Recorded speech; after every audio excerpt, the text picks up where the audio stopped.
Brady of The Apprentice. Do you know Karen Brady? Sits next to Alan Sugar, very professional woman, very efficient woman, very intelligent woman, runs football clubs, and she's a very, very clever woman, right? And then I met her once in the BBC not long ago, just before I did a program called Stargazing Live that I did with Professor Brian Cox. You know Professor Brian Cox, yeah? Of course, with a pretty face. Anyway, I did a show about astronomy with him, and just before I met him, she goes, "What are you doing next?" I said, "What am I doing next?" I said, "I'm doing a show," I said, "about astronomy." And Karen Brady looked at me and went, "Oh, you don't believe in that, do you?" I went, "Yes, Karen, I believe in the stars." Everyone makes that mistake, so I'm going to give you a little thing so you never make that mistake again, a little mnemonic, a little learning aid. Do you remember Richard of York gave Battle in Vain, or Every Good Boy Deserves Fun when you learn the piano, right? This was a simple one, and it is a little guide so that you'll never mistake astronomy and astrology again. Very simple, it's all in the word, you just say the word. Astronomy, nommy, nom, as in nom nom nom. Brian Cox is delicious.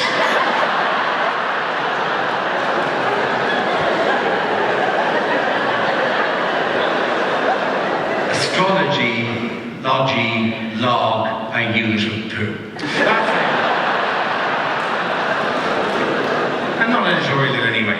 By the way, well done coming with me, we're all having a bit of fun with this. Some audiences don't, when they do the nerd stuff, they kind of zone out a bit, and they kind of, Southend, God love them, it didn't fucking work in Southend. There was a really awkward 15-20 minutes at the start of the second half where they just didn't care. And I knew this particularly because somebody tweeted me after to go, Dara, they didn't get it. They didn't get it, Dara. One woman, as I was walking out, she tweeted me, said, the best bit was, nom nom nom, cocks are delicious.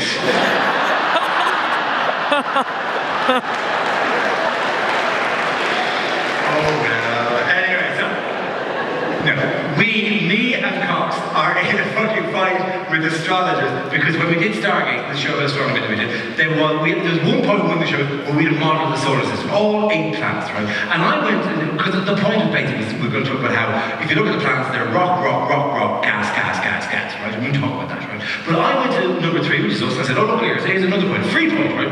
Look at that, round in a year, right? Here we go, round in a year, right? Every time, round in a year. None of the others go round in a year. They're all some multiple of a year, nothing neat and no convenient fraction of the year. Basically, if you come around again, they're all over the place. You come around again, they're even more all over the place. And at no point do they ever reach the same configuration again, ever again, right? So it's ridiculous to presume that, you would share personality traits with somebody born a year after. It makes no sense, right? And Brian Cox, whose eternal credit, stood beside me and on live television went, well, obviously, on behalf of the BBC, we must have balance. So can I just say, yes, astrology is nonsense. We went on the show, right? And we received 1 million letters from furious medieval soothsayers who livid that we had misrepresented their work, and they're all tweeting me going, well, if you're a real scientist, you'd be open-minded about the evidence. And I'm tweeting back, oh, well, lucky for me, I'm a fucking comedian.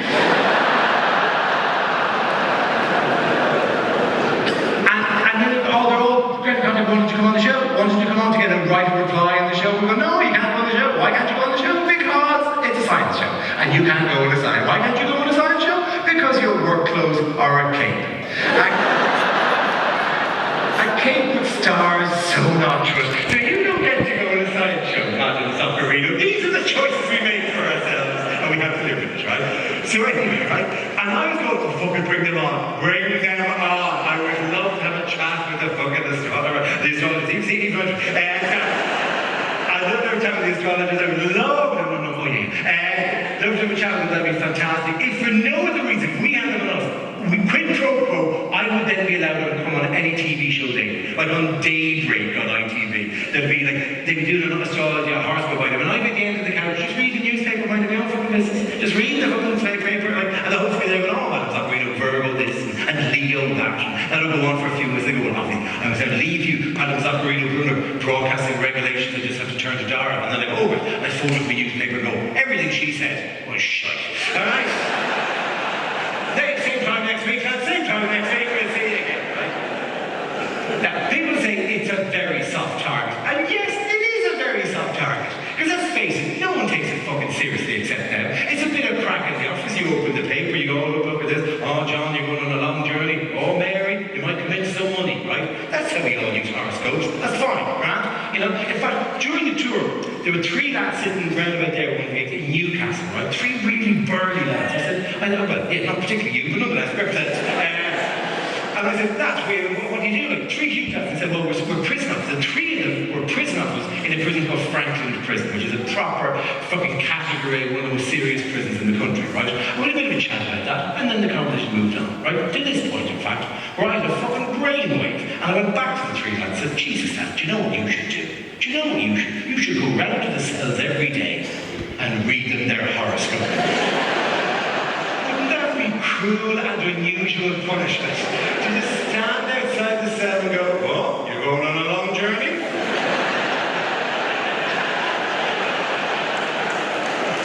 Oh, but you might find love.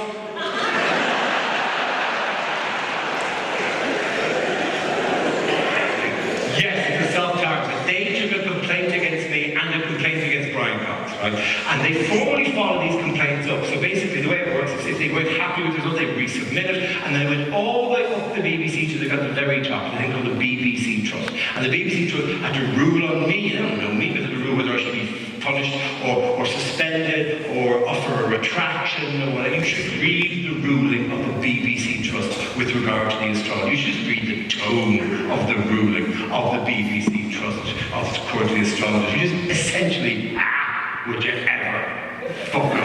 Seriously? You're fucking kidding me?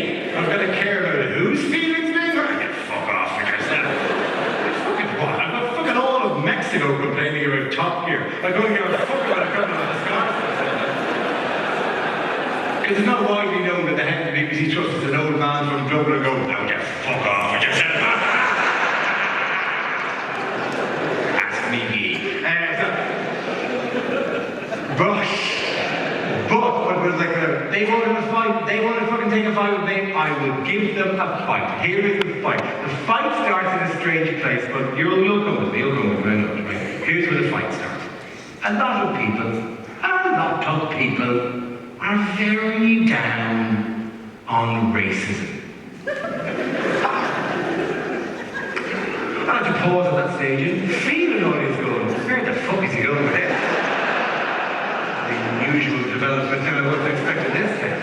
But I was very down on racism. They'll say that racism is the worst of all social evils. How dare you be racist, they say. How dare you tell me that you can reduce me down to a few character traits? You don't even know me, right? And worse than that, you think you can lump me with this whole other population of people that you don't know and I don't know, but no, apparently we can all be reduced down to these character traits because we're all the same. All of us are the same. And what do you base this hideous presumption on? What? A fluke of birth. How dare you do such a thing? What? Ooh, Capricorn. Here's the thing. If you want to divide the population up into distinct groups so that you can make predictions, racism is way better than astrology. In fact, if you remember nothing else from tonight's show, I don't care. As long as you remember the bit where I went, racism is way better than astrology. That's your hashtag for the game. Racism is frightening. I don't even care if you fucking can't remember the justification. Just wake up. Racism is way better than astrology. Don't fucking mix it up with other parts of the show. Don't you fucking dare. If I hear anyone after the show go, what was it about? That was great. He said, racism is for the dads. That is not the point I'm trying to make. Enough dads already fucking take that, right? Racism is way better than astrology. Here's the proof. Take a piece of paper and write down all the star signs. 12. Then take another piece of paper and write down the different racial groupings you can think of. You'll get 50, 60 easily. If you're Irish, you can start going county by county.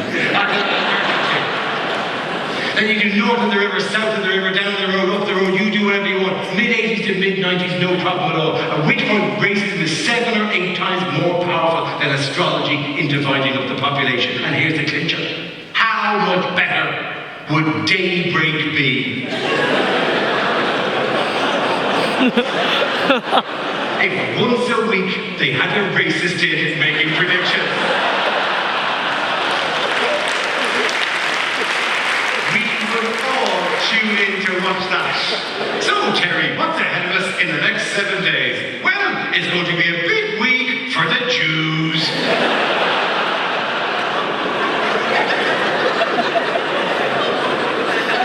That's my racist face, by the way, right? You know I'm being ironic. I don't live in a fucking court.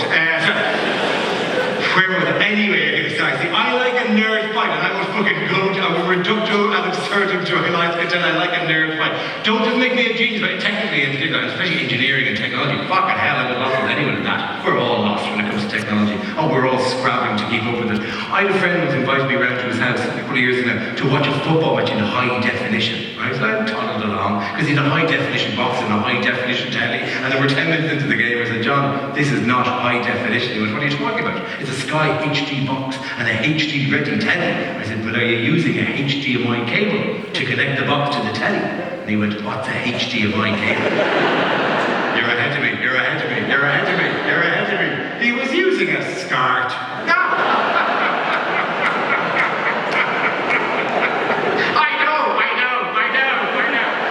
Which I mean hardly explain to you in that configuration will merely bleed the high definition out of the